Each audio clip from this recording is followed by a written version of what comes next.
Welcome back to another episode of the Girls Talk Money podcast.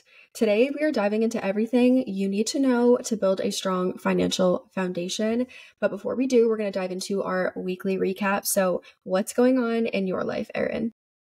Yeah, we're recording this episode on the beginning of December, and my boyfriend and I just got back from Los Angeles last weekend. We went out there to watch a Browns versus Rams game. He's like the biggest Cleveland Browns fan ever. So we went out there to SoFi Stadium to watch the game, and we had such a good time. This is probably the first time in my life that I've actually spent real time in LA. The first time I was there, I was only there for about 36 hours. I was there for a work trip.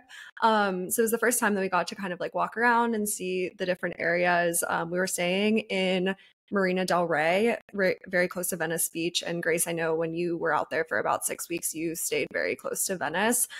We spent a day down in like Manhattan Beach because one of our Uber drivers was saying that that beach was a lot less touristy and there were so many people out and about, and it was sunny and 75 and beautiful in December. And we had honestly the best time. And then we came back to Pittsburgh and it was 30 degrees and gloomy and snowy. But honestly, I like was not feeling homesick. I feel like I never actually feel homesick on trips, but I was kind of excited to get back to Pittsburgh. I don't know what it was, but like my boyfriend and I were kind of talking during the trip, like, oh, I could see myself living out here. I could see myself living out here. But like by the end of it, I was like, I'm ready to go home. And to me, that felt so far away from home. And I was just kind of like, I can't picture myself picking up and moving across the country, even though the weather's beautiful and we had the best time and we could like walk 3 miles along the beach in December because it was 70 degrees outside and all of that. But it just didn't feel very homey because it was so far away. And I was really excited to get back to Pittsburgh by the end of the trip, which never happens to me. I'm definitely showing my signs of aging. I was just going to say, I feel like that is definitely a sign of the times and a sign of aging because I have felt the same thing where when I did that 6-week trip to LA, I was like, oh my God, I could totally live here. And then I came back home and I was just like, aw, like this is home, like Yeah. in Boston, it'll be all gross and snowy and like the snow's all brown because it's just like, getting all sloshed around. And I'm like, aw, I'm like, what the heck? Like, yeah, no, I feel that. It's a lot to move across the country, but yeah, maybe you can, my goal is to have a house here and a house there. So maybe that's what you could do. You could have like a couple rental properties or something you can stay in. Yeah, or I just like missed my dog maybe. So maybe if she was out there That's with me, true. it would like feel a little bit different. But I am kind of a homebody, I think. Like I like to, no matter what city I'm in or whatever, I like to like literally be in my house. So I think that was a big thing. I was just excited to like be at home and like get back into my routine and everything like that. And it's not like I don't like to take trips. I just think moving forward, I need to be a little bit more intentional with which trips I'm saying yes to and like why I want to take a trip to begin with, because I do really like my life here and I like being in my house here. So I don't know, just kind of thinking through that a little bit more and not feeling the pressure to always be going somewhere or anything like that. Yeah. What's going on in your week? The best way to describe where I'm at right now is that the lights are on, but nobody is home. I just like, I'm physically here and I'm like trying to get through all of my work, but my brain just feels like it's going in so many different directions. And it might be because I am like in the process of looking for an apartment and I am also going to LA next weekend. And then I have a week off of work and I'm trying to get everything done early so that my clients have what they need when I'm out of office. And just like Christmas, I'm like a big Christmas person, big gifter. Like I love Christmas and I love just like buying gifts for people. It is my love language. So I'm just kind of like in that mode too of trying to make sure I get everything squared away. And it's just, I feel like my brain has octopus arms and they're just going in different directions. It is so like, I don't know. I'm just ready for the end of the year, and not even because it's a bad year or anything like that, just because I really want to just have a second to take a step back, think about my 2024 goals, think about like how the year went, reflect on it, and just like also just like do a lot of nothing. Like I'm so ready to just have time off to just veg out and not be doing anything. And I love what I do for work, but at some point, even if you love it, you just want some time off. But yeah. I think we've been Yeah. talking about this in a couple other episodes, but everyone else is really slowing down around this time of year. And for us, this is the busiest time of the year, the whole Mhm. month of December, because obviously we work in marketing and Christmas is a huge marketing time. So I know for Mhm. me, like everything is so crazy. All of like my brand campaigns have deliverables that are due. Like is so much coming up. And that's fine. That's honestly amazing because, like our income isn't steady and the more we do, the more we make. But I'm really looking forward to just kind of like not even taking time off around Christmas, but I think taking time off after Christmas. I've been Mhm. thinking a lot about like what my schedule is going to look like for the next couple of weeks. And I really don't think I'm going to be taking much time off before the holidays. But the week between Christmas and New Year's, my brother's going to be home. And then the week after that, I actually think that I'm going to try to do nothing. Yeah. I think that's going to be Yeah. my time because I can't even think about like Christmas gifts. All of that stuff is like really stressing me out because I can't even think that far ahead because I'm just consumed with work and moving, and I have an event coming up the week of Christmas. Like there's so much going on. So I haven't even thought that far ahead, which is stressing me out now that you mentioned it.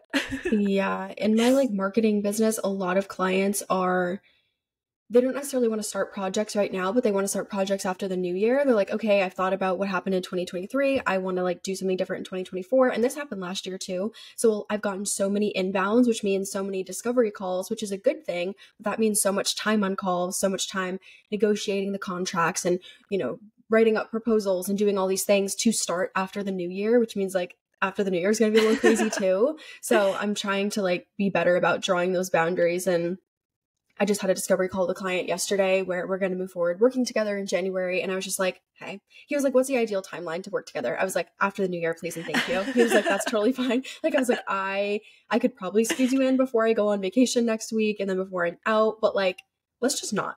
Let's not, Yeah. because it's just, yeah, January, February, March ends up being a really busy time for me Okay. with my marketing business. And then I feel like content creation gets like busy on like the opposite timeline. So it's kind of just like a frenzy at all times.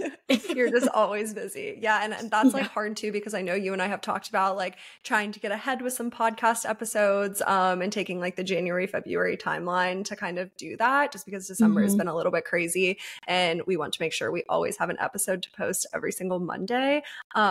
So yeah, that could be kind of hard if like all of your clients are asking so much of you around that time. Yeah, I know. And we could do an entire episode on managing crazy schedules as an entrepreneur, because that's a whole situation. But I've had to be a lot better about boundaries. And also, I try not to book myself with more than 30 hours a week of freelance work, because I know I'm going to have just like admin work to do on the business or content creation stuff, or, so trying to draw that line is key.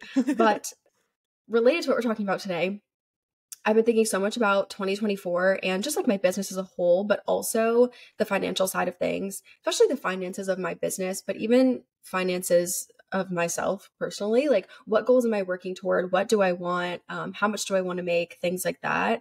And I feel like that is a really common thing. I personally love the new year. And I think that if the new year is what motivates you to like get your shit together or to like reach a new goal or whatever, hell yeah. I know a lot of people have some like thoughts and they're like, oh my God, like if the only time you set a goal is the new year, like, blah, blah, blah. Just shut up. You know what I mean? Ugh. Like those Yeah. people that make fun of people for like going to the gym after the new year. I'm like, get a life, friend. Get a life. So if the new year is like really motivating you to pull it together, congratulations. And today we're going to talk about like getting your financial shit together basically in the new year and everything that you need to build a strong financial foundation so that you just feel more prepared and less intimidated by your money. And we want to release this before the new year. It will be released before the new year, because in the new year, we are releasing an entire financial foundations guide that will quite literally walk you through every single thing that you need to build a strong financial foundation. And you'll have everything in front of you. It's templatized so you can fill everything out and have all of your information in one place, which so nice. Love that. Absolute slay. So we're going to kind of just give like a broad overview of what's going to eventually be in that template that will be released in the new year, I think on January 1st when we're planning to release it. So definitely stay tuned for that. And if you want to be in the know and get access to that when it comes out, join our email list, which is linked in the show notes of the podcast and Spotify, Apple Podcasts. It's linked all there. So we'll send out an email and let you know that it's released. So definitely join that. I am so excited about this guide coming out. When Grace and I first started talking about this, we were kind of debating like a PDF type guide, because I feel like that's what you see. Like if you see any type of like guide that's set in stone, it's always in a PDF version. But Grace had a really good idea of putting it into a Notion template, which was honestly so genius, because like she said, you can like kind of work through it. It's more of like a workbook, I would say. There's like journal prompts to help you kind of understand your money, your values, all of those things.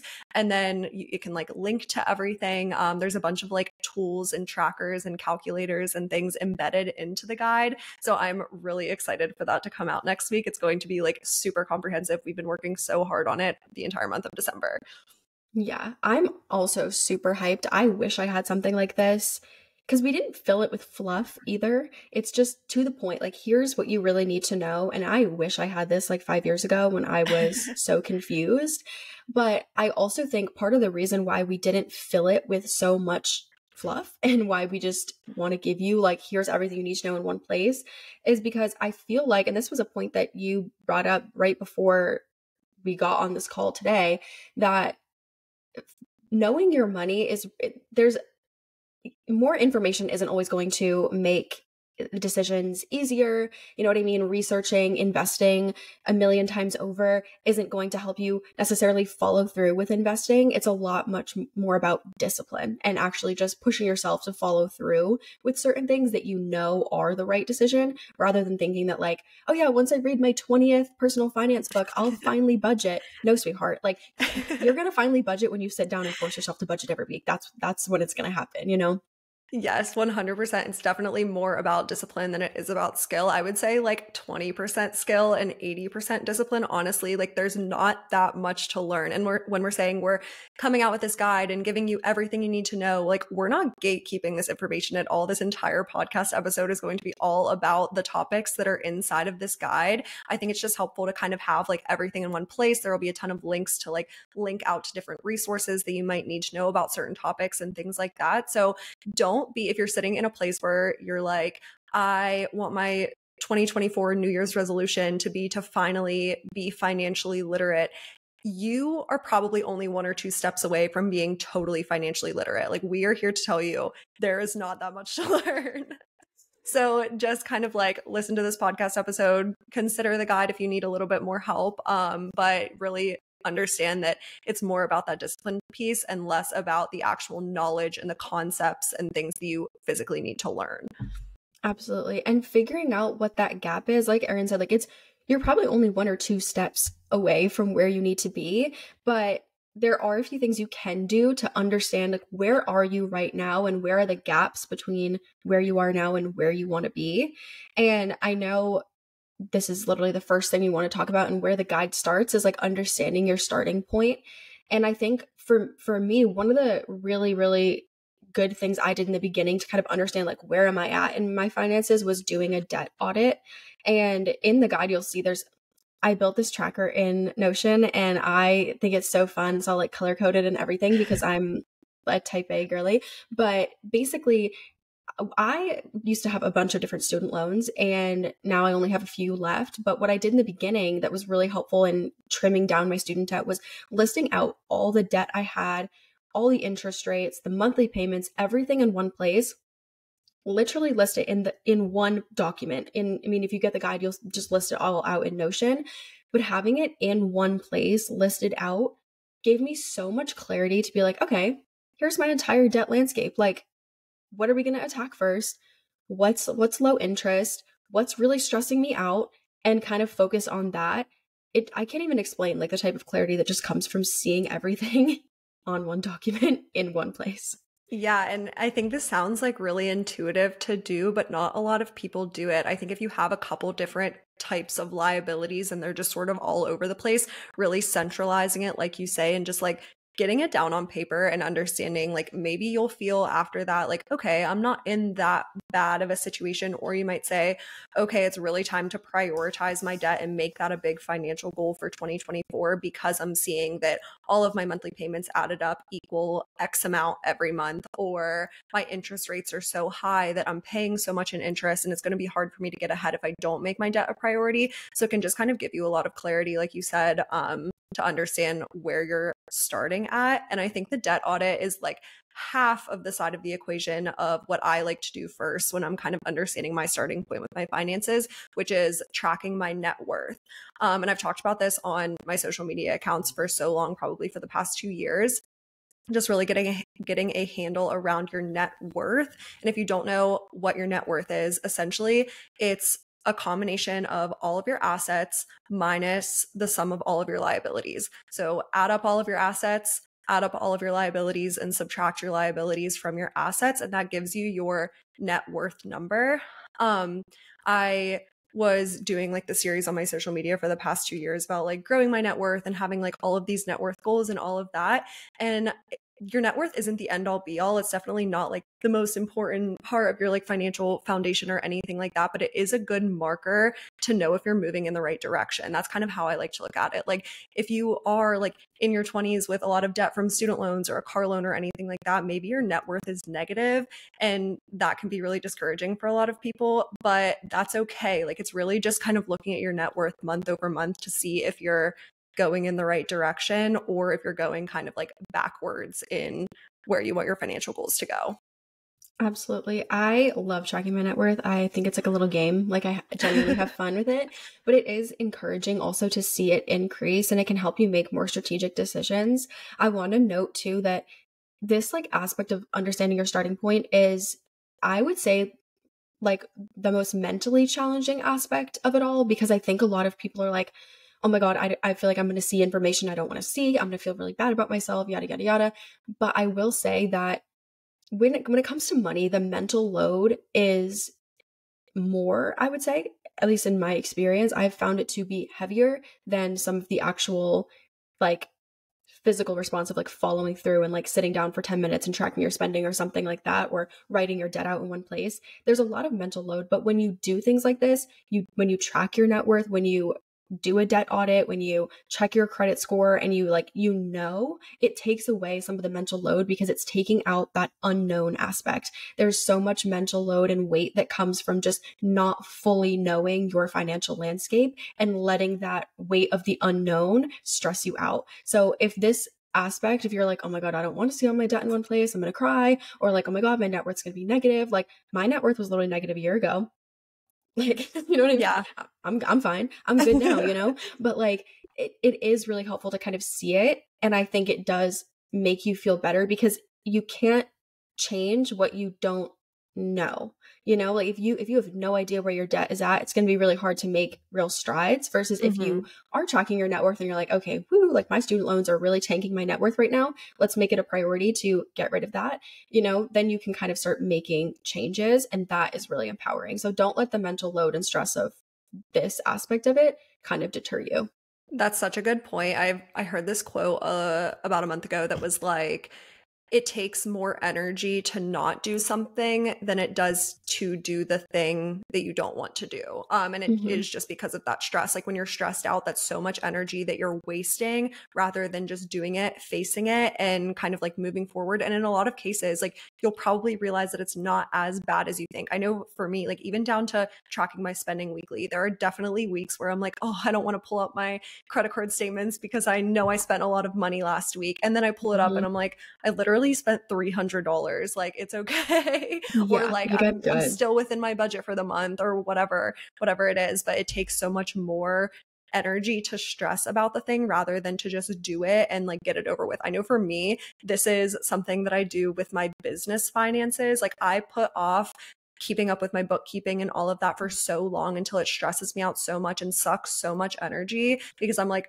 I don't even know why. Like, I don't know why I'm afraid to look at it, but then I do it and I'm like, okay, I'm totally fine. And then I move on and I'm no longer stressed about it. So I agree. Like understanding your starting point is definitely a huge hurdle that you have to get over. And then you can kind of like go from there and create a plan that works for you.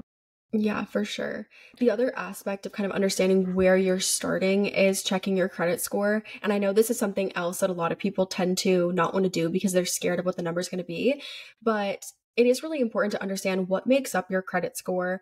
And I really love using platforms like Credit Karma or Credit Sesame because they'll show you the individual aspects of your score and they'll show you, okay, your score is maybe it falls in the fair range or the good range and it's not in the excellent range yet. And it will show you why. So it'll be like, okay, you have a missed payment. And so you can see what aspect of your score is hurting and causing your score to dip down a little bit. And I find that really helpful because, especially with Credit Sesame, I know in their app, they give you actionable steps. And I think that that's really helpful. They're like, okay, this is the part of your score that's like not doing too hot. Here's what you could do to fix it. But it is important to kind of acknowledge where you're starting so that you can take the right actions to allow your score to actually grow. Yes, definitely. I think when it comes to your credit score, it's kind of overwhelming if you don't really understand the components of what makes up your credit score. And that can be like a source of anxiety for a lot of people, or be a reason why they don't want to check their credit score because they don't know how to increase it. So the apps that give you the actionable tips definitely help. And I think it's just important to kind of understand the three main things to do to like not hurt your credit score, because if you can focus on those, and they're three pretty easy tips. The one just being the not missing a payment, so making sure you're always paying on time, not like getting any payments past due. That will, even missing one payment will literally bring your score down like 50 some points, I'm pretty sure. That's like a huge factor. So just always making sure if you have a credit card that you spend on, making sure you're always paying by the payment due date, which is why like I definitely tried to take advantage of auto pay for the entire statement balance, but just making sure you're getting that payment on time.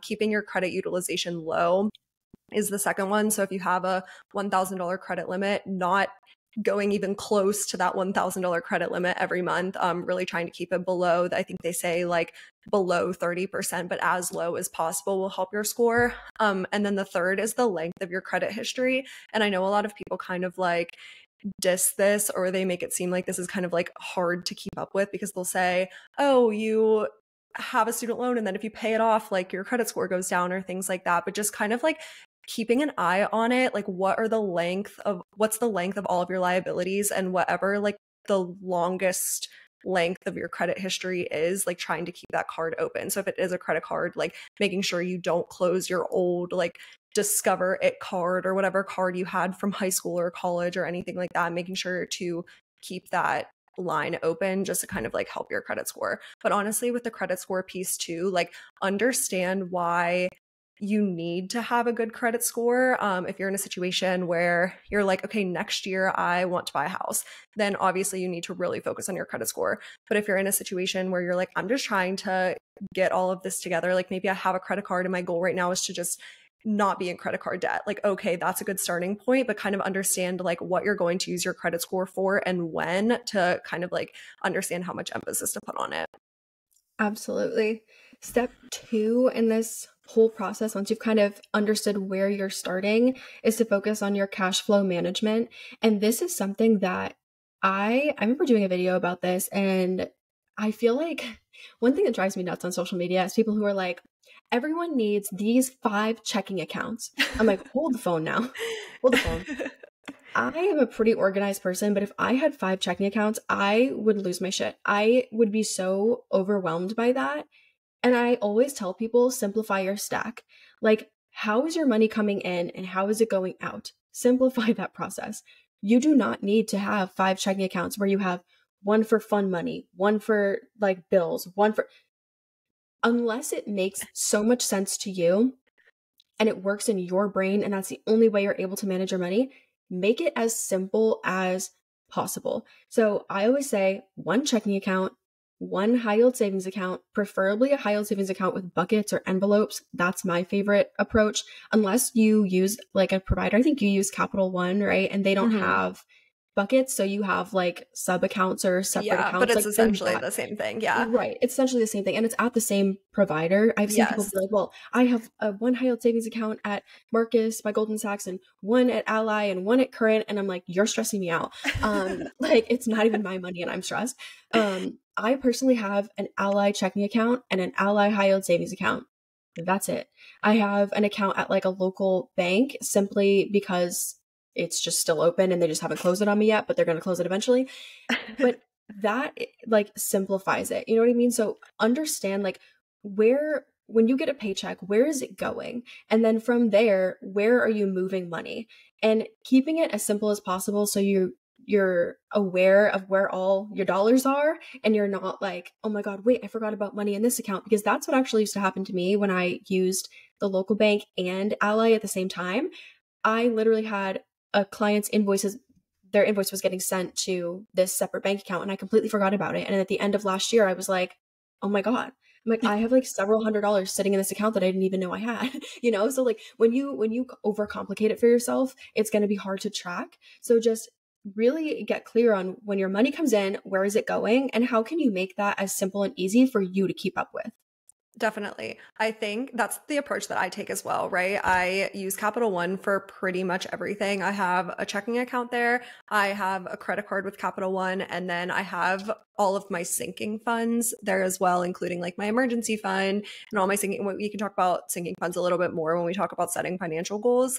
But I will say for like the savings account piece of that, if you are struggling with discipline in that you're trying to save money, but you find yourself always like putting money into your savings and then pulling it back out of your savings. That's a situation where I think it could potentially be beneficial to have a high yield savings account at a different institution. And you know that money only goes into that account. So let's say all of your checking and sinking funds and things like that are with Capital One, but you are trying to save for a down payment on a house, or you're trying to put money into an emergency fund and not touch it. Maybe you do open a Marcus high yield savings account and you get the app on your phone and you transfer money into that every month. Maybe you set up automatic transfers into that savings account, but you know that you never open that app and you never touch that money because you kind of have to, it's like a barrier almost, you know what I mean? Like if you're transferring money from Capital One to Marcus, maybe there's like a time delay to get it back into Capital One into your checking to like physically spend the money. So you're almost like putting a barrier between you and your money and not allowing yourself to transfer the money back into your checking. So that could be a reason if you're struggling with like seeing your savings account like every day when you open up your dashboard or whatever, then maybe like switching it into a different institution. Yeah, for sure. No, that's a great point. I think that separation is really wise when you're saving for a specific goal or something like that. If you do struggle with, you know, I've seen people be like, oh, I just end up transferring it right back into my checking. It's like, okay, if you know that about yourself, how can you create a system for your cash flow that prevents you from doing that? You know what I mean? And it Yeah. kind of helps build the habit by creating an optimized kind of financial stack that is going to support the habits that you want to build. Yeah. And this is I definitely, think, oh, go ahead. oh, I was going to say, this is definitely all about like finding what makes the most sense for you and for your brain. And it's okay to try different things and like see what works. I know for some people, they literally pull out cash and do like the cash envelope system for different things. Like, oh, here's $300 for my restaurant spend, and I can only spend what's inside this cash envelope. I would never do that. I never spend in cash. When I have cash, it like burns a hole in my pocket and I go spend it on like Dunkin' Donuts or something. Like, but if that works for you, like maybe try it. I don't know. And then if it doesn't, you can go back to doing it a different way. Or even like the different checking account things. I have seen people, I think 5 is excessive, like definitely excessive. But I have seen people have like a checking account where money flows in and then a second checking account where like they transfer money for their bills. So let's say you have auto pay for all of your bills and they hit it like multiple like different times of the month, but you have the bills set on auto pay for this separate bills checking account. You know how much money you need to transfer into that checking account for bills, like things like that. So it's just all about kind of like what makes sense in your brain and figuring out like how you can manage your individual situation, because what works for me isn't going to work for Grace and vice versa. For sure. I have seen couples do that where they have like one joint account where they like put money for bills and stuff. And I think that's really smart. I think one thing to think about is in terms of simplifying it, like if I were to do that, I would personally try to keep everything at the same institution. Like if I'm gonna have three checking accounts because I want to have one for spending money and one for bills, and that helps me create some visual division for me. I'm going to keep it all at one place, you know? I think having it at so many different places can make it kind of hard to track. But again, it really is about what makes sense for you and your brain, which we'll talk a little bit about too when we get to the budget section, because I have some thoughts on that when it comes to budgeting. Yeah, before we move into budgeting, I think the having things at one institution piece is applicable for credit cards as well. I think your cash flow management needs to factor in how credit cards plays into that equation. Because for me, I've been doing this for like 2 years. I definitely wasn't this responsible like 2 years ago when I was first learning how to like track my spending and all of like the budgeting stuff we'll talk about. But now I have a really good handle around how much I'm spending every month. So I have a couple different credit cards. And the reason why I do that is because I like to take advantage of the travel rewards and all of those things. Like I really do play the points and miles game per se. But if you're just getting started and you are trying to understand like how much money you spend every month and you are trying to get a grip on your finances, one credit card. Get one credit card. I like to say one good credit card with rewards that you will actually use. Just put all of your spending onto that one credit card. Like once you try to get a credit card here and a credit card here and all of a sudden money is in all of these different places, it's going to be really hard to understand how much you're truly spending on a monthly basis, and it's going to make tracking your spending exponentially harder. Like even for me, I have to pull up 3 different credit card apps every Monday when I track my spending because my spending goes onto 3 different credit cards.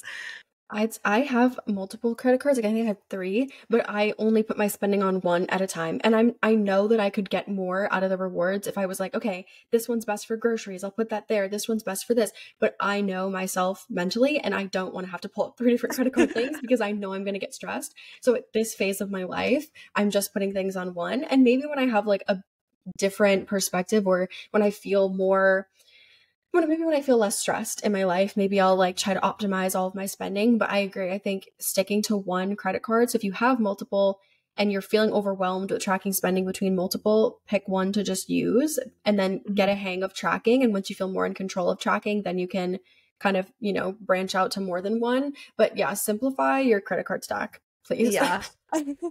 Yeah, if you have multiple credit cards too, you also have to manage different credit card due dates. And I know there is like a way, it's super easy to change your credit card's due date. I think you just have to call the bank or whatever. I personally haven't done that because I have all of my credit cards set on auto pay for the entire statement balance. And I did have a point here to mention with like the whole auto pay thing as well, is just making sure you have enough money sitting in your checking account to take advantage of auto pay. This has been a big thing for me. I used to never want to set up auto pay on my credit cards because I was like, well, what if I get paid on the 15th, but my credit card due date is on the 13th, and then like my card bounces or like my payment bounces because I don't have enough money sitting in my checking. So just always keeping that buffer in there. I like to do about 1 month's worth of expenses, even though a checking account isn't high yield and that money's not earning me anything. I do like to keep about 1 month's worth of expenses in my checking account. I call it like a checking fund, just to make sure I can take advantage of the auto pay for my credit cards, my bills, and all of that. Yeah, I do the same thing. I think I have like a $2,000 or $3,000 buffer in my checking for that exact reason, because I don't want to end up like something happening. But yeah, I'm not earning money on it in the way I could if I put it in a high yield savings account. But I think for me, the mental piece of knowing I have a buffer is worth far more than any earnings that I would have if I put it in a high yield savings account. Right. The next piece of building your strong financial foundation for 2024 is creating a budget. So we have a bunch of different things we want to talk about here, but I guess the first step in creating a budget, sticking to it, making sure you are effectively budgeting, is finding a tool that works for you. And I know Grace and I are both spreadsheet people. Obviously, if you follow us on social media, we both sell a budget template because we are big spreadsheet people. I know for me, the first like year to year and a half of me tracking my spending and budgeting and all of that, I did it in a blank Excel spreadsheet. So you definitely don't have to buy a fancy template or anything like that. Like my blank Excel spreadsheet worked totally fine. But if you are looking for something a little bit more sophisticated, there's a ton of templates everywhere between our social media accounts. A lot of other finance creators sell them. Etsy has a lot of good templates, things like that. If you're not a spreadsheet person and that overwhelms you, there are some budgeting apps out there. I think some of the ones are like Copilot, Monarch Money is another one. Rocket I like Money. Rocket Money. I have used Rocket Money before just to kind of like see what it looked like, and I was not impressed, I will say. I think Copilot and Monarch Money are the two that I hear about most frequently that people really like. Mint, if you are a Mint user, is going away on January 1st, which I know millions of people are really sad about that because they do use Mint. But yeah, just finding a tool that works for you and is going to, again, work for your brain. Yeah, absolutely. I think I did the exact same thing with my spreadsheet where it was simply blank. And I would just kind of like write numbers in, and it was very chaotic. And it was funny because people would be like, "Where's your spreadsheet from?" And like I was like, "Guys, please look at my spreadsheet for a second. Me You too. don't want this. You do not want this chaotic mess that I had going." And then I kind of made it into an actual, cute, colorful, Wait, I did literally the same thing. yeah. And I, like, full disclosure, I literally still do that with my business finances, tracking my income and my expenses on a blank spreadsheet. And it is the most chaotic thing I've ever seen in my entire life. So fun fact, Grace and I are also coming out with a business/side hustle income and expense tracker in 2024, which I'm so, so excited about because I can't wait to use it. It's like almost done. So we're really excited about that because I need something better than my blank spreadsheet. Yeah, I think the good thing to highlight here is that blank spreadsheet is what made sense for us and our brains. Like, I personally do not like budgeting apps. I will try them and test them out so that I can report back to people in my community of like, okay, I tested this paid budgeting app. Here's what I thought about it. It sucks. Don't go use it. Don't waste your own money. I wasted mine, so you don't have to waste yours, that type of thing. But what makes sense in my brain is a spreadsheet because I like being in control. I like being able to name all my budget categories. I like being able to see everything on my computer. I'm a computer person. I do not like to track or do anything on my phone. It's just too small of a screen. I don't like it. But you should do what makes sense for you. If literally using pen and paper and writing it down is what works for you, and that's the thing that you're going to follow through with, do it. It needs to be what you are going to follow through with. I log into my email every single day, so it's easy for me to pull up a spreadsheet right next to it. But if you're somebody who does not use the computer, or you love phones, you're on your apps all the time, like, use an app. You know what I mean? Use what feels good to you. But the purpose of tracking, regardless of what you use, is just to understand where your money is going and like, is it going? I feel like a lot of people get intimidated by the word budget, but it's literally just a plan. Like, you wouldn't go to a new location, like you wouldn't get in your car and go to drive somewhere new without using your Google Maps. And if you did, it'd probably be a hot mess, right? Like, if I tried to get somewhere without using my maps, no, it'd be tragic. Someone would have to come pick me up on the side of the road because it'd be bad. But that's the same way that your money is. Like, if you're trying to get to a new place with your money, you want to get a higher net worth, you want to save more, you want to whatever, you cannot do the same thing that you've been doing now if it is not working. You know what I mean? You need to create some sort of plan or path for you to follow. And that's how I view a budget. I'm like, okay, cool. My goal this month is to save a bit more. So I'm going to give myself a budget for I call it my fun food random category, which I'll explain in a second, but I'm going to cut that back a little bit. I'm going to make it a little bit lower. And my plan this month that's all a budget is just a plan for how you want to spend ideally. Yeah, I think when you're thinking of your tool as well, you need to distinguish the budgeting and the tracking your spending piece, because like you said, creating a budget is very forward thinking. Like, you are goal setting for maybe the next month or the next 6 months or the next year or whatever. Like, that's where you're sitting there being like, okay, I'm expecting that I will bring in $3,000 worth of income next month. And I am expecting that my rent is going to be $1,500 a month. And I am setting the goal for myself that I'm going to spend under $200 going out to eat. Like, that is where you are very forward thinking. And the tracking your spending piece is when you are sitting down being like, okay, yesterday I went to the grocery store and I spent $80 on groceries, and you were tracking that to make sure by the end of the month that you actually stuck to the budget that you set for yourself. And I think when you're thinking through of the tool that you're going to use to budget and track your spending, you need to think of both of those pieces. You need a tool that is going to allow you to create your budget, but then also allow you to track all of your spending. But then at the end of the month, give you enough data to kind of reflect on, okay, what was my budget? And then what did I actually spend? And I think like the tracking your spending piece is where a lot of the budgeting apps really fall short because they're automated. And for a lot of people that they're like, that's great. Like, why would I want to sit there and like track all of my spending and manually write in that I spent $80 at the grocery store? But when apps are automated like that, it really puts up like a large barrier between you and your money. Every Monday when I sit down for 10 minutes and I track that I spent $80 at the grocery store, that makes me be like, why did I spend $80 at the grocery store? Like, why was my grocery spend so high that month? Or if I went to the mall and spent $200 and then 2 days later, I need to come in and track $200 into my transactions log in my budget template, it makes me kind of think through like, what did I even spend $200 on? Was that a good purchase? Were those purchases aligned with my values? Or do I regret that purchase? It can kind of help like inform your purchasing decisions and like really hold you accountable for your spending. For sure. And I think a lot of times with budgeting apps, because it's automated, it's easy to just be like, to open the app and be like, oh, okay, cool. Yeah. Like I'm not, I made 3,000. I've only spent 2,000 so far this month. I'm in the green. I'm good. But then, say you're halfway through the month. Maybe you're not actually good because you're 2/3 of the way through your money and you're only halfway through the month, as where with a budget, like a sheet where you have to manually track, it forces you to sit down periodically and track so you can see, okay, week 1, I'm doing well. Week 2, okay, we spent a little bit more than we should have. So let's reel it in for week 3 of the month. It really does force you to do that. And I feel like it also makes me think a lot more about my spending. Like I'm like, oh God, I went out to dinner and I spent $100. Okay. Maybe next time I don't get 3 rounds of drinks and dessert. Maybe I like, you know what I mean? Maybe I just kind of, because I want to have those moments with my friends, I want to go out and hang out with them. But is it sustainable to pay $100 for dinner every single time? No. But it also kind of helps me justify those splurges too. Okay, yeah, I did spend $100 at dinner, but my friends and I went to a really cute Christmas decorated restaurant. This is a real example. We spent so much money, but it was this beautiful restaurant. We went on a little road trip, decorated the whole entire thing, floor to ceiling is decorated for Christmas. And they had incredible allergen friendly food for me. And I was literally in all my glory. So I'm like, it's a splurge, but it was worth it. And now I know for the remainder of the month, I need to make sure that I'm not doing that over and over again.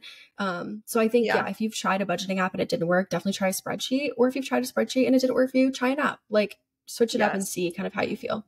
My last gripe with budgeting apps are that a lot of them allow you to like customize your categories, right? Like when you're creating your budget, it's like, okay, I want a category for food and drinks or whatever it is. But then when the app is automating inputting your spending, a lot of them can't get the categorizations right. And that's because they use APIs like Plaid or something like that. That's like inputting all of your spending from your bank accounts and your credit cards and all of that. And Plaid's not the most accurate. Like that's just how it is. Every budgeting app that I've used, there have been transactions in there every single month being like, okay, I spent $1,000 going out to eat. And I'm like, what? Like, no, I didn't. And then I look at the transactions and something in there is wrong. So that's another kind of like barrier. If anything is like incorrect in the data, then it can make it hard to extract any information from the data. But I really like that point about like understanding where your splurges are and kind of tracking your spending to like understand how you feel when you're tracking it. And I think this is the biggest part for me that has helped me understand what my values are and like spending in alignment with your values. Because the next point that we had here is kind of coming up with that, what we like to call a conscious spending plan. We definitely didn't come up with this phrase. I think that was in the book I Will Teach You to Be Rich by Ramit Sethi. That's definitely where we heard that. But a conscious spending plan is really just helping you understand how you want to spend your money and how you don't want to spend your money. So really thinking through what you value spending your money on and spending in those areas so that you have the room in your budget for how you want to spend, but you're not spending on areas that maybe like don't benefit you. So for me, One thing is like, I try not to get takeout by myself and just like eat takeout at home. I try to, like, if I'm eating by myself, I want to cook the food because I don't like get enjoyment out of just getting takeout randomly on most occasions. Maybe like once a month or once every 2 months I will. If I'm getting like sushi and just like hanging out and like having a night to myself. But I try not to do that because when I track my spending and I have to input that $30 that I spent on random takeout or whatever, like I realize that that's not in alignment with my values. But if I go out to eat with my friends and we had a girls' night and it's really cute, we got dressed up and like had a really good time and I spent $75, that's more than the $30 takeout, but I don't feel regret when I track that purchase because I had a great time and that's me spending in alignment with my values. So understanding that, I think, is the best part about tracking manually. Absolutely. I want to make a note here too that one like mindset shift that helped me with this was that what you value can change depending on the season of life that you're in. And I noticed that my kind of like what I value and what I don't value changes a lot with the actual seasons of the year because I got anxiety. Okay. So when it gets to be freezing cold outside, the seasonal depression hits. And so I know that in that season of the year, I value getting out of the house a lot more, as where during the summer I'm already out of the house. I'm not really spending every time I leave the house. But in the winter, especially because I live in Massachusetts, I'm going to spend a little, I value my mental health. So I'm going to give myself room to spend more and go to yoga more often, or to go out to dinner with my friends more often, or to, it just, I feel like things get more expensive as we're like, I could go to the beach for free in the summer or go for a walk for free. I'm not going for a walk in the frozen tundra that is Massachusetts in December. So things like that too, like what you value can change based on the time of year, but be clear about what those things are. So I know that I like to experiment with fashion and clothes and try different things, but I do not. And every time I would track spending, like splurging on clothes, I would feel so guilty. I do not like to go shopping all the time. I will get high quality basics and then I have a Fashion Pass membership and I rent clothes and I love Fashion Pass. But I don't give myself a budget for shopping and like buying clothing because I don't value that. I would just much rather rent really cool pieces for $90 a month on Fashion Pass and return, just send it back when I'm done with the clothes. So know that it can change and maybe that'll change in my lifetime. Maybe I won't always be that way, but it can change depending on the season too. So don't think that, because I know in her Meet Safety's book, it kind of talks about what do you value in a very broad way. And I'm like, it can change. I don't have to value the same things for the rest of my life. I can value something for the next 6 months and change. So don't feel like you're married to your conscious spending plan because you're not. Definitely. Moving on to step 4 or 5. I don't know where we're at anymore.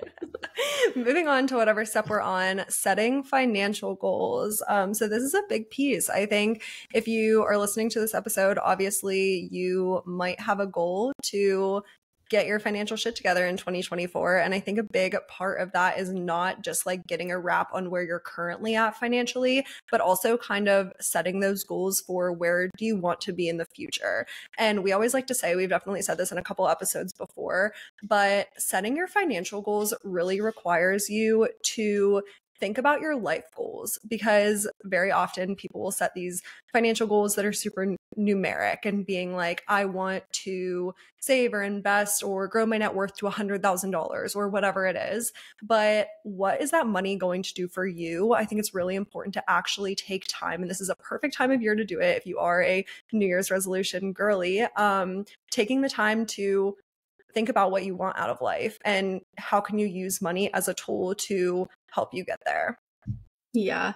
One thing I will note here before we go to the next section is that I'm a spiritual girly. I love manifestation. I love meditation, all those things. And one thing that really, really helped me with this was, and then you can do this. I did it in a budget. Oh my God, I just combined all my words that I was about to say into one word. That was crazy. A business coaching program. I said budget. That's what I said. Business coaching program. Oh my God. Like I said at the beginning, the lights are on, but nobody's home. But I did this in a business coaching program, and it is a visualization activity. And you can go onto YouTube and type in just like visualization meditation. And basically what it will do is it just plays this like meditative music in the background, and you'll close your eyes and it will ask you questions about like like, okay, 5 years down the line, like you wake up, what does your house around you look like? You go to make breakfast. What does your kitchen look like? What are you eating? Who's in your house with you? Where do you live? What's around? You go about your day. What are you doing for work? What kind of car do you drive? Things like that. And that helped me so much because when you're in meditation, it's allowing you to kind of like dip into your subconscious brain and figure out, what do I actually want and care about? So when I thought about my day, I thought about this like beautiful home that had really big windows, but I I don't see a car. Like I don't think about a car. But other people, they're like, okay, yeah, I wake up and I have kids in my house and I have 3 dogs and I'm driving a G-Wagon. And I'm like, okay, that's not what I'm working on right now. You know what I mean? But like, if that's what you're working on, then that gives you, okay, cool. I want to buy this, gorgeous bag, or I want to buy this car, or I want to whatever, and I want it in 5 years. What do I need to be doing now to actually have that? So if you are struggling to come up with what your financial goals are, try a visualization exercise, because that really, really helps me think about my goals and actually start working towards them. Definitely. I also think it's important to think about these types of things very long term, because I also think that people will set financial goals that are maybe a little bit more short term. They're like, oh, I want my net worth to grow to 100K next year or something like that. And it's like, okay, but I know for me, I'm 24. So for the past 2 years, when I've been thinking about my finances, it's like, okay, let's think outward to 30, for example. What do I see my life looking like? Or what do I want to accomplish? Or what do I think are going to be big life events that I might need money for? So for a lot of people, or especially a lot of women, like maybe you're dreaming of like your dream wedding or something like that, where you're going to need to pay a lot of money for something like that. So just kind of thinking through, what might come up that I'm going to need a significant amount of money for, and like trying to save for that. Another good example is if you have kids, maybe thinking through, okay, well, one day my kids are going to go to college. Do I want to help them pay for that to any extent, or anything like that? Do I want to start investing for them so they have any type of money when they become an adult or anything? Just kind of thinking through those like long-term goals as opposed to only short and maybe medium-term goals, if that makes sense. Because the next 2 points that we're going to mention here are how to save money and how to invest money, because those are some things that we get asked about a lot. So thinking through your life goals and then thinking through like, do I save for those or do I invest for those goals? Absolutely. I was going to say it's a perfect transition into the next thing that we were going to say, because if you're saving for a short-term goal, what often makes sense is putting it in something like a high yield savings account, because you want to access it soon, right? So for me, like I'm going to start saving for a house, but I do not see myself buying a house in the next 1 to 2 years. So I'm probably going to put that somewhere else. But if I'm saving for example, I'm saving for a car right now as well, because my Toyota Camry is like the little engine that could. She is not giving up. She is not. She is just continuing to chug along. But I know that there will come a day, probably in the next 2 years or so, where she says she's tapping out and she's had enough. So I want to make sure that I have that money accessible to me so that I can just take it out and go buy the car, put the down payment, depending on how much I have. But if you're saving for something that is more medium term, so maybe 3 to 5 years, it can be a high yield savings account. It could be money market funds. It could be a CD. Which is a certificate of deposit. There are different options. It just depends what you're saving for and when you want to be able to access that money. And if you need to be able to access it in an instant, because certain accounts will have penalties if you take that money out too soon, and you don't want to end up in that situation. So I think for things like, my personal thought process on it always is, for things where I know that there is a very specific timeline of like, okay, I am, I didn't just get engaged. This is just an example. I'm very much single, but say I just get engaged and I know we are going to get married in 2 years. Okay, there's a very specific timeline. If I found a 2-year CD or something like that, all right, sure, maybe we can do that. But for things where there's a broad timeline, like I'm going to start saving for a house, I have no idea when I'm going to buy that. You know what I mean? I want to make sure that I'm not signing up for something that I can't take that money out for 5 years, because what happens if I want to buy the house sooner? You know what I mean? So don't lock yourself into something. And if some of those things where there are penalties to take it out early, scare you, don't do it. Like, it's okay to, you know what I mean? I personally don't love the idea of like locking my money up anywhere. So I probably would just stay away from that and put it in a high yield savings account. But it depends on you and what makes sense for you and what your preferences are. Yeah, I get asked a lot about the difference between high yield savings accounts and CDs. And like Grace was just saying, when you purchase a CD, you are locking your money up for that defined period of time with a guaranteed rate of return for that defined period of time. So let's say it's a 15-month, 5% CD. That means that you're putting, let's say, $10,000 into the CD. And for the next 15 months, you can't pull out that $10,000. But at the end, you will get paid out that guaranteed rate of return. So that's the benefit, is that you're kind of locking yourself into it. Whereas with a high yield savings account, let's say, I mean, a lot of high yield savings accounts are at like 4.5% right now. So you might be thinking, oh, why would I lock my money up into a CD when high yield savings accounts are paying about just as much? Well, if you put your money into a high yield savings account and then next year the Fed decreases interest rates, your high yield savings account rate will decrease as well. So the rate isn't guaranteed like it is with a CD, but I'm totally in the same boat. I don't personally purchase CDs. I think if I, again, was in a situation where I had a very specific use case for my money and I knew I was going to need my money in 2-3 years, maybe I would consider it, but I'm just like not at that point. My money right now is high yield savings account or invested. So Yeah, same. I also feel like at this point in my 20s, I'm still a little bit all over the place. Like, my goals have changed and the timelines for things have changed so much that I'm like, no, like I don't even know what I'm eating for breakfast tomorrow. Never mind what's happening 5 years down the line. You know what I mean? So I don't need to be locking my money up anywhere. But this kind of goes into the next thing we were going to talk about, is how to invest money and knowing when to invest for certain things. So I see a lot of people saying, especially on the topic of retirement, that they're saving for retirement. And I'm like, okay, I know we say that term, we're saving for retirement, because we are setting aside money, but what we should be doing is investing for retirement. And yeah, it's just a little technicality of the word, but it is so far away. I mean, for us, we're both in our 20s. It is so far away. If you try to save that money and put it aside, as inflation occurs, your dollar is going to lose value.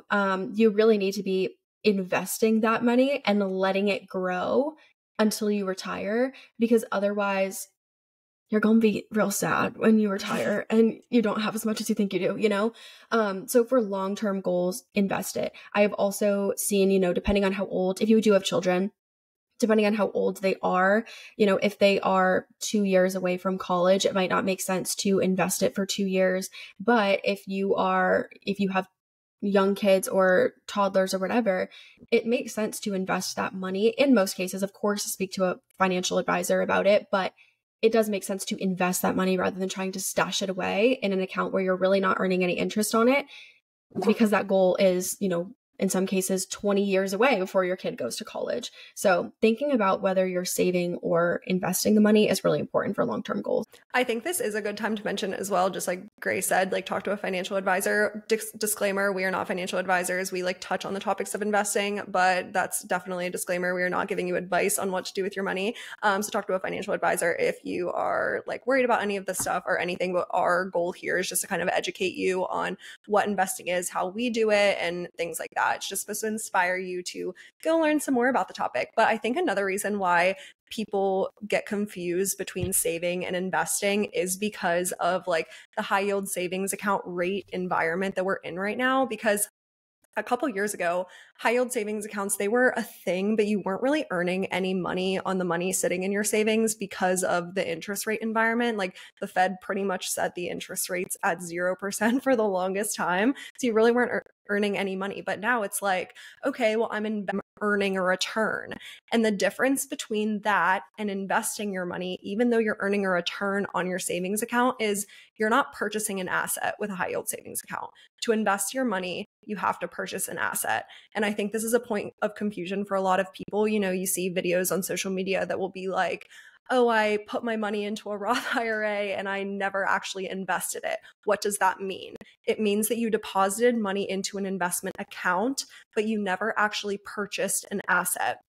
So what does that asset look like for most people who are investing for retirement? Think like your 401k. It's probably going to be a mix of stocks and bonds. So the stock market and the bond market.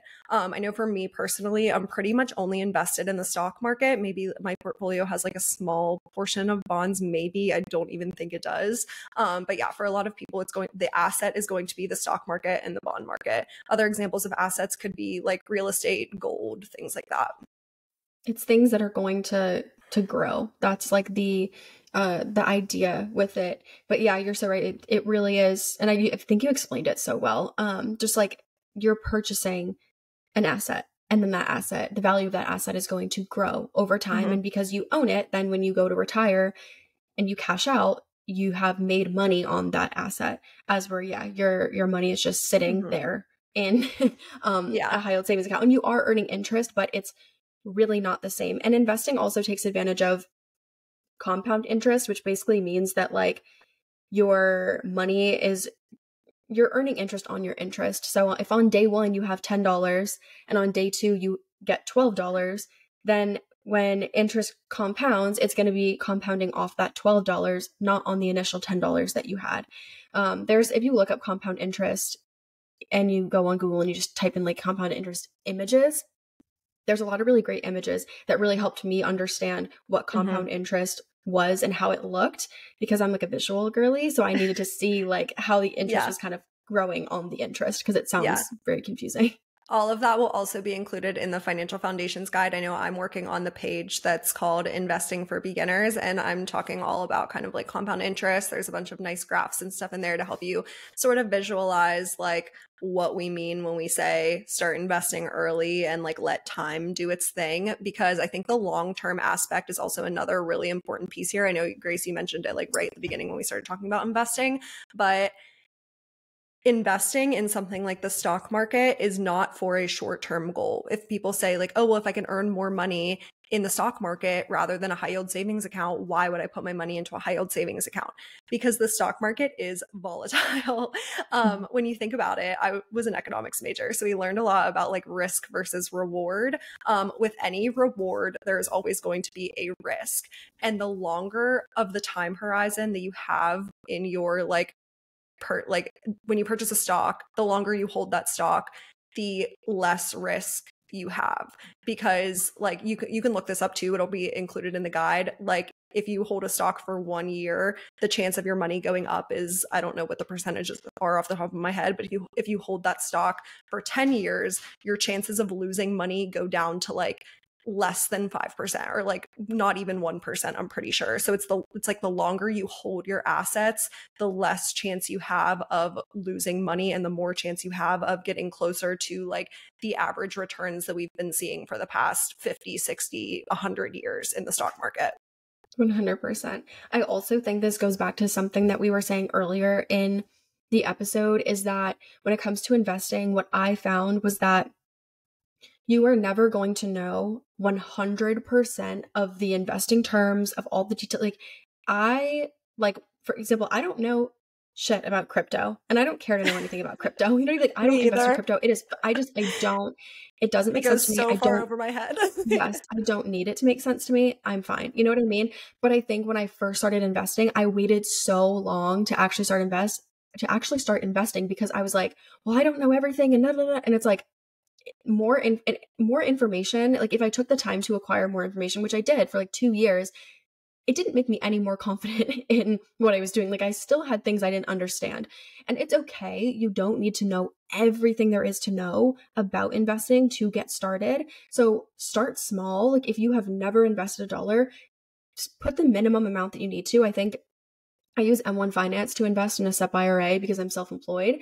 And I'm pretty sure I started with like $100, and I just put it in there and I bought an asset. And then I was like, okay, let's check back in a week and let's just like look at what happened. Okay, cool. Like it, you can start to see like, here are all the different things that you're investing in. And that made me feel more confident to start throwing more money into it. But know that more information isn't necessarily going to make the decision to start easier. You kind of just have to send it at some point and follow the advice of someone that you know and trust, or speak with a financial advisor about what you should be investing in or things like that. A fee only fiduciary if you decide to use a financial advisor. Don't use somebody who's going to take a portion of your investment earnings, because that is or frankly, a commission on the products that they sell you. So if an advisor, if you do not have to pay your advisor, that's when you should beware, because they are making money elsewhere and it is not in your best interest. So always pay your financial advisor, on whether it's like an hourly basis or a retainer or something like that.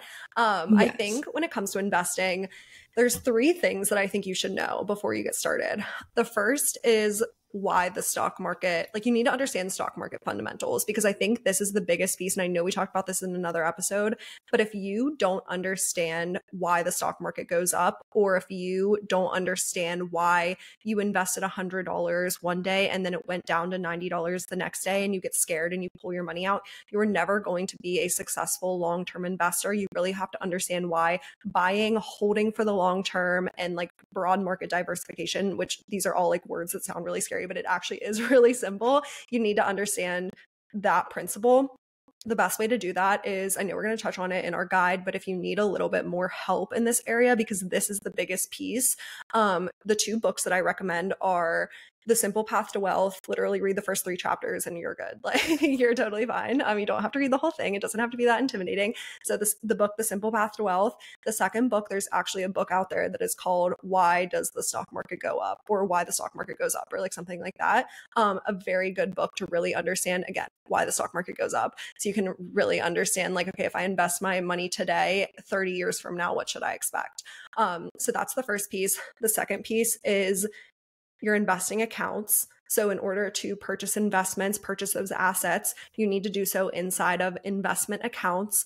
And the biggest piece here is distinguishing retirement accounts versus non-retirement accounts. So retirement accounts would be things like your 401k through your work, or if you open up an IRA. And these accounts, they're going to have certain tax advantages to them because the government wants to incentivize you to invest for your retirement so that the government doesn't have to pay for your retirement. But non-retirement accounts, that's something, it's called a brokerage account. It's just a taxable brokerage account, just a regular investment account. There's no special tax advantages to it. But with non-retirement accounts, there's also less rules for when you can pull out your money. So with things like a 401k or an IRA, you need to hit retirement age to be able to pull out the money, generally speaking, without paying a penalty. But with a typical brokerage account, there's no really rules around that. You can sell your assets, pull out your money kind of whenever you want. There's definitely different rules around like short-term capital gains versus long-term and like different things like that, just like some technicalities. But if you invest your money today, technically, yes, you can pull it out tomorrow. That's not the goal. Again, the goal is to hold it for the long term. But the second thing, again, pick your investment accounts. I personally have a mix of retirement and non-retirement accounts. I have a 401k, now a solo 401k because I'm self-employed. I have an IRA and I have a brokerage account. So I kind of do a mix of retirement and non-retirement investing. The third thing, again, purchase and assets. Once you have your retirement accounts open, you can't just put money in there. You have to make sure your money is actually being invested by purchasing an asset. So I personally invest in ETFs and index funds. ETF is just kind of like a type of index fund. They just trade a little bit differently. But the big idea here is that I'm not going in and picking individual stocks because frankly, I have no idea how to do that. Picking an individual stock that is going to perform well over the long term is very challenging. So instead, I purchase an index fund that gives me very broad market diversification between the US stock market and the total world stock market. So I kind of just pick 1 or 2 ETFs and index funds and am invested. There you go. I have a target. I use a target date fund, which basically is just, it picks the investments for me based on the year I want to retire and my risk tolerance. So I'm basically invested in the same exact things. It's basically just a bunch of index funds that are within that target date fund. But I mean, I feel like a lot of people complicate it a lot more than it needs to be. Like finding low cost index funds and just investing. There you go. That's going to be fine. I think we mentioned this in a previous previous episode, my gosh, I am just stuttering the house down boots today. I really am. I feel that way too. My brain is like fried. Oh my God. Yeah, the lights are on, but nobody's home. I think we mentioned this in a previous episode, but we can link it in the show notes again in this episode too. But one of our creator friends, Jeremy, has a really good course on investing, and it's very affordable, and it literally gets 5-star reviews. If you don't like it, you get a refund. We're not affiliates for this. I don't even think there are affiliates. We are just friends and fans of Jeremy. He's just incredibly smart. And I think the way he breaks down a lot of things is really great. And I've even debated taking the course just like because I know that I would learn things I don't know now. So maybe I will take that just like for shits and giggles. But we will link it in the show notes because I think that if you want to kind of learn like from an expert and kind of have a little bit more guidance with it, I think it would be really, really helpful.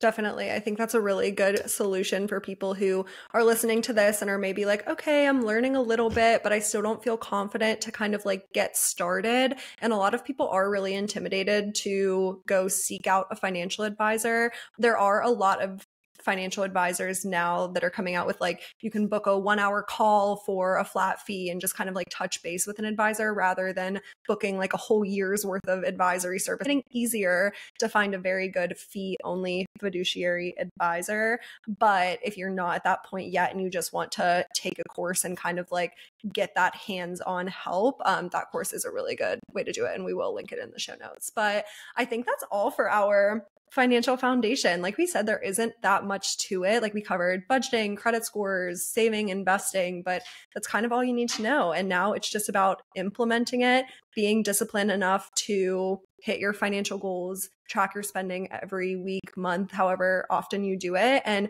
make sure that you're spending in alignment with your values and your budget. But should we get on to some listener questions? We have a couple here that you guys submitted for us. Yes, let's do it. Okay, I will ask you the first one because I think you do a little bit more of this than I do. We get asked a lot, how do you make money with UGC? And if you're not familiar, UGC stands for User Generated Content.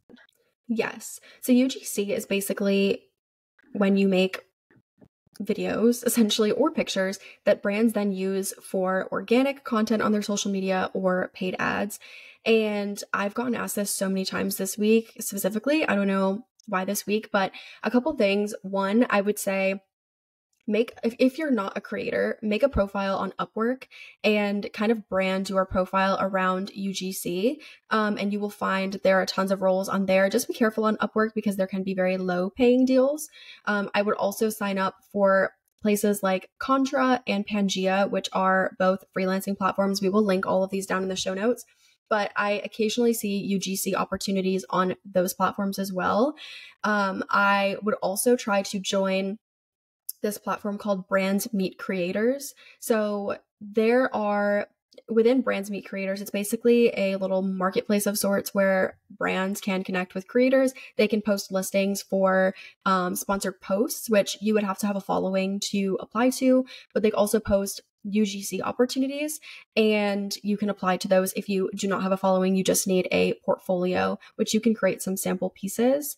And the last thing I would say is if you want to offer UGC on a freelance basis and you're open to talking about it on your LinkedIn, I would add something on there that says you're offering those services.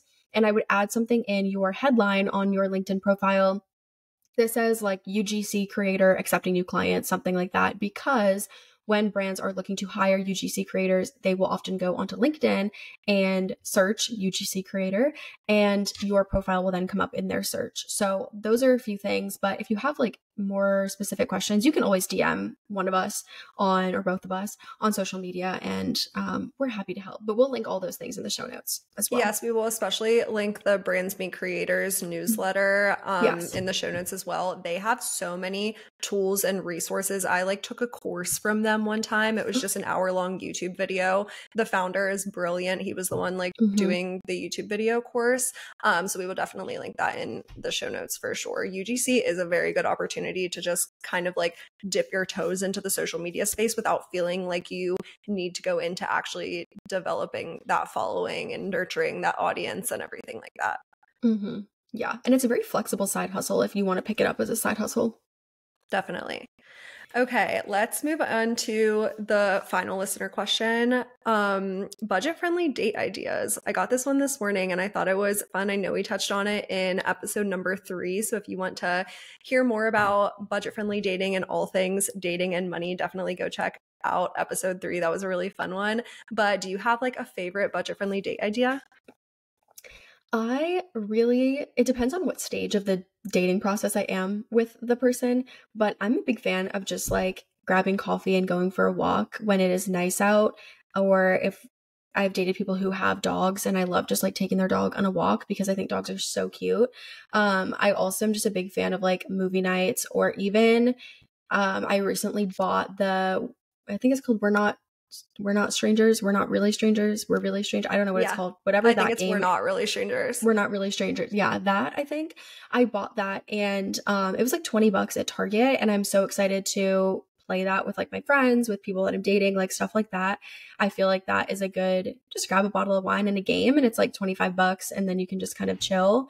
But I think those are some of my favorite ones, probably. I'm trying to think of any others that I really like. I think those are probably my 2 favorite as well. Any type of exercise. And I'm coming at this through the lens of when you're actually dating someone, not really like a first date or anything like that, because I have been in a relationship for about 6 months now.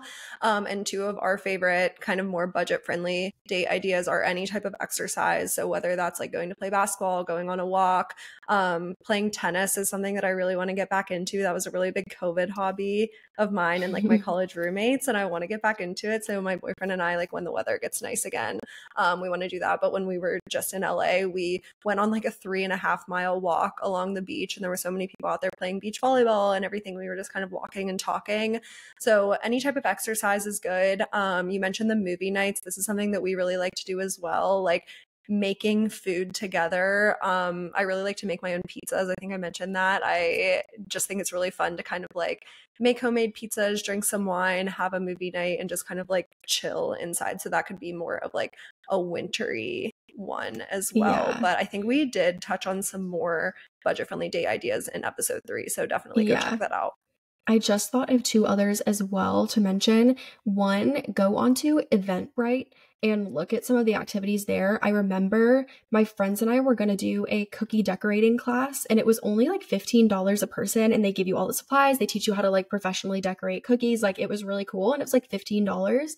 And also there's an app called, I believe it's called Game Time, and they do last minute tickets to sporting events. And I have used the app before to get last minute tickets to a Red Sox game, and I think our tickets were like $30 or $40 for it was like a good Red Sox game. Like I think they had to go into like an extra inning or something. Like, you know what I mean? It was actually competitive and fun to watch, not when like one team is absolutely smoking the other team. So definitely if you are into like that type of stuff, definitely check out the Game Time app or website, because you can find last minute tickets to lots of different things for a lot more affordable prices as well.